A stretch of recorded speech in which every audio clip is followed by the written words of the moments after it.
Hello everybody out there in Fitness Edge land. Today, the exercise of the week is going to be the kettlebell swing.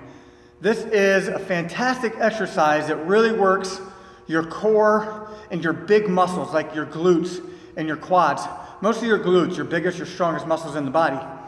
And I've seen over the past few years with certain segments of the fitness industry, this exercise has started to become a shoulder movement and a back movement, which is not really beneficial to the true definition of the kettlebell swing or the hip hinge. We don't want to injure ourselves with this movement by having excessive shoulder engagement and upper back engagement. We want to use this movement to really engage the prime movers of the body. The bigger the muscles you work, the more calories you're going to burn, right? Because the more muscle you're going to build.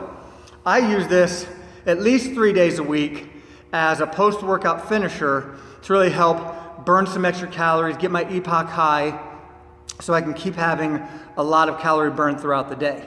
So let's start with just the basic. How do we pick it up?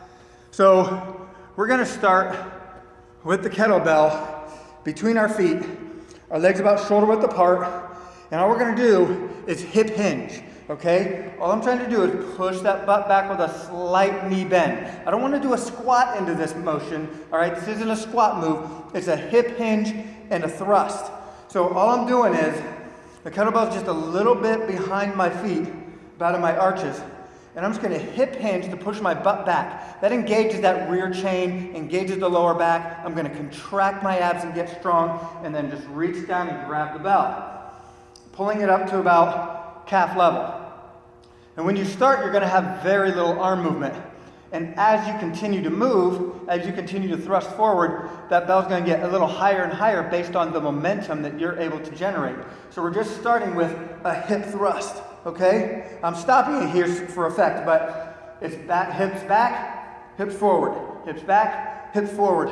I really want to engage the butt, engage those glutes. So I'm going to squeeze as hard as I can as I get to the front, keeping those abs tight, keeping that low back engaged so that we don't hurt anything in the core. And as I go, that dumbbells or kettlebell is going to get a little bit higher. Now, if it gets higher than my shoulder height, I know that I'm using arms to pull it up. That's a very bad. You can see how my body listed forward, my head went forward. I put a lot of strain on my neck and my back to get that bell up here. And the effect, the positive effect of bringing those arms up here does not outweigh the negative effect of overextending, hurting your shoulders, hurting your back. So when we do this, just think about it's a butt mover, all right? Thrusting those hips, thrusting those hips. Those arms are just holding onto that kettlebell, all right? Try a Tabata of that. 20 seconds of kettlebell swings, 10 seconds of recovery rest, 8 rounds. At the end of 3 to 5 workouts a week, you're gonna see some really great results in your fat loss, your glute development, and your cardiovascular output. All right, thanks for joining me.